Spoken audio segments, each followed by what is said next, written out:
Bonjour Francesca Biaggiscia, merci de nous recevoir pour parler des prochaines journées de l'école de la cause freudienne. Pour commencer, que vous évoque l'intitulé Phrase marquante?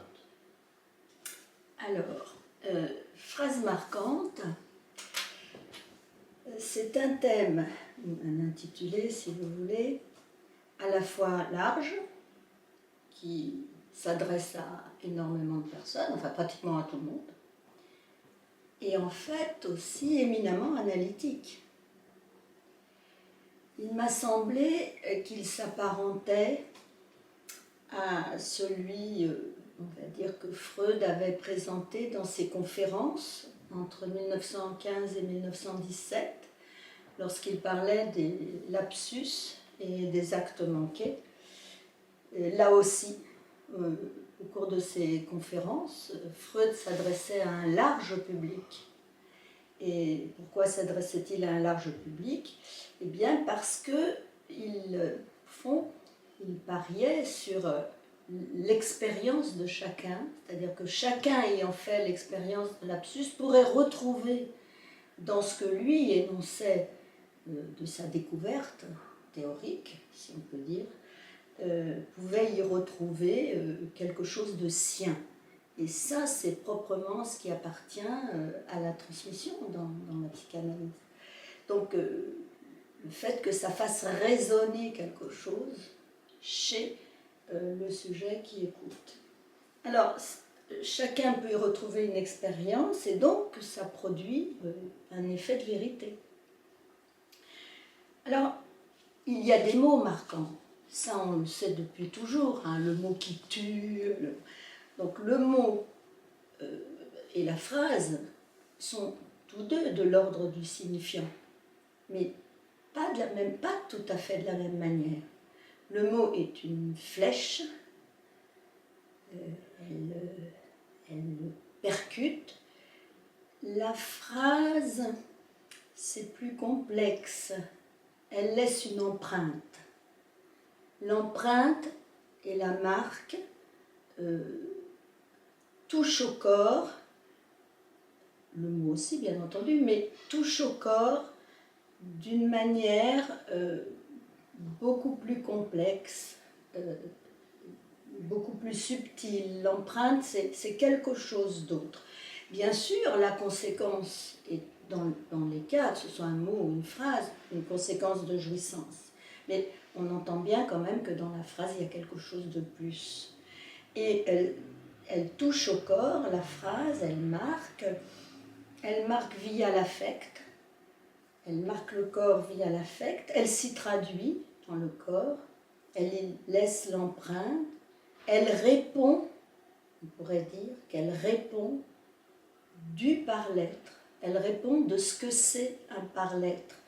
Et vous savez que par-l'être, c'est le signifiant que Lacan a forgé pour remplacer le signifiant inconscient de Freud. Et justement, s'il a créé ce néologisme de par-l'être, c'est précisément parce que à ce moment-là, il y inclut la marque, il y inclut la dimension de la jouissance. Et donc, on espère, enfin je suis certaine, que ces journées seront très très intéressantes, comme c'est souvent le cas des journées de l'école, mais d'autant plus qu'il y a à la fois quelque chose qui s'adresse à tous et quelque chose d'extrêmement analytique qui s'adresse à tous. Et enfin, je dirais, pour conclure sur la question première que vous me posez, que quand elles font défaut, au fond, non, que ces phrases marquantes sont une nécessité, puisqu'elles répondent, comme je vous disais, du par-l'être, et que quand elles font défaut, eh bien, on s'aperçoit qu'à ce moment-là, il y a ce qui y répond, ça va être quelque chose de l'ordre du passage à l'acte, de l'automutilation, c'est-à-dire une tentative de les faire exister significativement. Évidemment, ça échoue, mais une tentative de cet ordre-là. D'accord. Et ce sera intéressant précisément de les voir sous cet aspect lorsqu'elles font défaut. Le sujet doit nécessairement quand même inscrire quelque chose. J'avais une autre question sur... avez-vous des exemples de phrases marquantes chez les sujets criminels qui constituent des moments décisifs dans leur trajectoire subjective? Alors ça, c'est une question délicate. Et je vais vous dire pourquoi. Est-ce qu'on peut parler de trajectoire subjective en ce qui concerne les criminels? Peut-on dire que le crime est inscrit au départ d'un trajet, d'un sujet qui deviendra criminel? Si on disait cela, est-ce qu'on ne se rapprocherait pas un peu des théories du criminel né ou de l'ADN, comme si le criminel avait un déterminisme au départ pour son crime? Absolument pas. Non. Alors, il y a des phrases marquantes, bien sûr, dans les trajets que l'on retrouve après coup, des sujets criminels. Mais ce n'est pas à lire à la lumière du crime lui-même. On parle essentiellement des crimes psychotiques, bien sûr. Pourquoi? Parce que ce sont les crimes inexpliqués, ce sont les crimes incompréhensibles, ce sont les crimes que l'opinion publique interroge sans arrêt. On n'a pas compris, on ne sait pas d'où ça vient, comment ça se fait, il était tout gentil, etc. Donc, on peut, évidemment, dans la psychose, il y a des phrases marquantes, bien sûr, mais elles ne sont pas nécessairement, elles ne sont pas criminelles comme telles. Le passage à l'acte n'est pas entièrement résorbable dans la structure. Il faut interroger la jouissance. La jouissance, c'est la manière dont le sujet a traité son réel, justement. La manière dont il l'a traité, la manière dont il a essayé de résister ou pas, c'est même là que se situe la vacillation et l'interrogation de la responsabilité, dont il a essayé de résister ou pas à la contrainte. La contrainte, ça peut être en effet, elle peut être supportée, la contrainte, par une phrase. Mais alors, est-ce que la phrase en question est une phrase marquante? Non. Elle n'est pas à proprement parler une phrase marquante parce que le sujet ne la subjective pas. Elle lui apparaît comme impersonnelle, elle lui apparaît comme énigmatique, elle va le laisser en suspension dans une perplexité. Et là, on touche un point qui est, au fond, notre société méconnaît la folie. En méconnaissant la folie, elle méconnaît les signes de rupture subjective qui sont là, qui ne font pas non plus nécessairement un criminel, mais qui laissent là aussi le sujet dans une perplexité. Si on ne prend pas en charge la perplexité, le malaise, l'événement de corps, la dissociation, etc., si rien n'est pris en compte, peut-être y aura-t-il une logique du passage à l'acte qui s'inscrira dans une sorte de logique subjective en cours. Alors, c'est ce qui va faire le sujet criminel. Ça va être en fait ce que l'on nomme le déclic. Le déclic, c'est-à-dire la phrase ou le mot qui sépare la subjectivité de la disparition du sujet dans l'acte. Donc, peut-on dire qu'elle est marquante? Pas pour le sujet, puisqu'il passe à l'acte. Donc, dans l'acte, il disparaît. Donc là, on a l'idée de quelque chose qui est, où la marque ne peut pas le marquer avant. Et au fond, le passage à l'acte ou le crime sont les équivalents, on pourrait dire entre guillemets, je mets des guillemets, de la marque, c'est-à-dire de la jouissance et du rapport à l'objet. Et le meilleur exemple, c'est l'exemple des sœurs Papin. C'est-à-dire Lacan dit qu'elles étaient toutes les deux grosses d'un délire, grosses au sens où c'est vraiment comme quelque chose qui montait en elles deux, enfin, grosses d'un délire.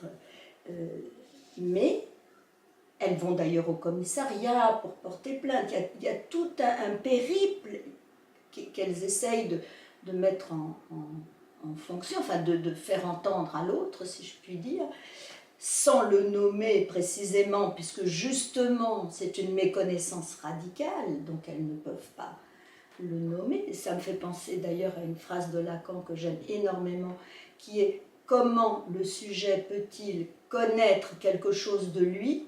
puisqu'elles vont, etc. Il ne dit pas à propos des sœurs Papin, mais on pourrait l'appliquer là à propos des sœurs Papin, sans pour autant s'y reconnaître. C'est là le défaut de subjectivité, qui fait qu'à la fois il peut énoncer quelque chose comme impersonnel, et à la fois il n'est pas du tout dedans, donc il n'est pas marqué par ce qu'il dit.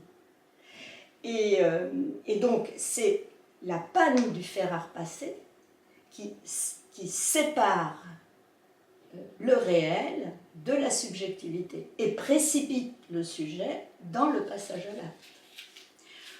Je penserais comme ça à quelqu'un, par exemple face à une hallucination, tout le monde ne réagit pas de la même manière. Et sinon, je pensais à quelqu'un, un criminel, qui a entendu à l'âge de 5 ans, dans le couloir, une phrase « Tue ton père et sauve la France ». Et à l'âge de 18 ans, c'est-à-dire quand il est devenu un homme, à ce moment-là, ce n'est pas la phrase qui est revenue, mais c'est la jouissance mortelle qui accompagnait cette phrase, qui l'envahissait. Et il était envahi par des sensations et il avait l'idée qu'il ne faisait pas son devoir. Donc il a fini par faire son devoir, c'est-à-dire sauver la France. Voilà. Bon, merci. Peut-être une dernière question, plus en lien avec votre ouvrage « Traverser les murs », témoignant de votre expérience de psychiatre et psychanalyste en psychiatrie adulte. Considérez-vous que les phrases marquantes des sujets en souffrance puissent constituer une ressource en termes de transmission du savoir pour les soignants? Alors là, elles constituent éminemment une ressource. C'est là que ça se passe en réalité. Et alors je vous fais remarquer que ça rejoint la première question que vous m'avez posée. C'est-à-dire que le savoir est valable pour tous. Ensuite, évidemment, dans un service de psychiatrie, on pourra cibler d'une manière beaucoup plus serrée, parler différemment de ce que l'on peut dire quand on s'adresse à tout le monde. Mais en effet, la transmission du savoir, ce n'est pas l'enseignement des connaissances. Donc il y faut quelque chose, là aussi, du registre de l'énonciation. Et ce registre de l'énonciation, il est très bien mis en valeur, très bien transmis, si je puis dire, dans les présentations de malades. Donc là, il faut relire le texte de Jacques-Alain Miller sur la présentation de malades, parce qu'on saisit bien en quoi ça touche. Et qu'est-ce qui touche?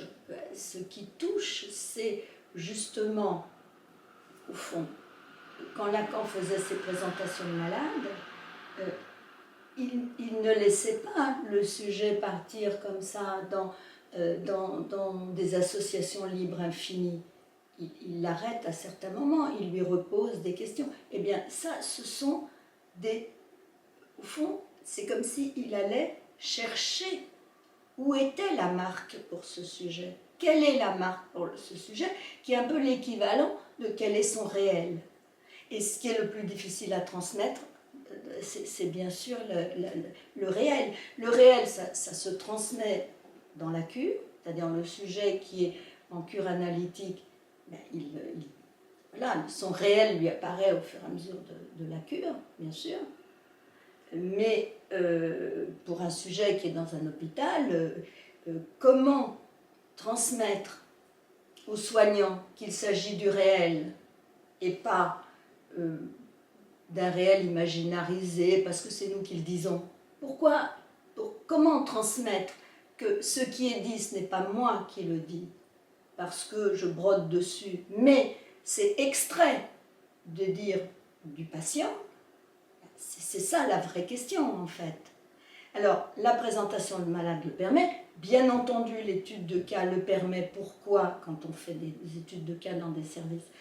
Pourquoi? Parce que les propos du patient sont rapportés et que dans ces propos, il y a, et c'est ce qu'on vérifie aussi dans les contrôles, on y vérifie au fond une énonciation, c'est-à-dire un mode de dire, et la manière dont ce mode de dire est articulé à un mode de jouir. Et donc là, on peut faire toucher du doigt, expression que je retrouve très souvent dans les séminaires de Lacan, faire toucher du doigt, montrer, faire entendre. Enfin, là, on touche vraiment à la circulation du savoir en tant que chacun peut le retrouver comme expérience de travail cette fois, pas nécessairement expérience personnelle justement, mais expérience de travail, c'est-à-dire je sais qu'il m'est arrivé de dire parfois, voilà, je vous ai dit tout ça, oubliez-le, mais vous le retrouverez autrement avec le patient, et on le retrouve en effet autrement. Et c'est pas par hasard non plus que Lacan a choisi de Clérambault comme son maître en psychiatrie par rapport aux Freudiens de l'époque, parce que les Freudiens de l'époque brodaient en racontant ça doit être à cause de l'Oedipe, etc. Et de Clérambault disait non, là il y a un mur, là il y a un non-sens. Et Lacan, qu'est-ce qu'il a entendu? Effectivement, le non-sens dans le dire des sujets, des patients, et donc qui préfigurait le réel, et le non-sens tel que de Clérambault en parlait, même si pour de Clérambault, il ne s'agissait pas de quelque chose qui était de l'ordre du langage. Est-ce que je vous remercie. C'est moi qui vous remercie.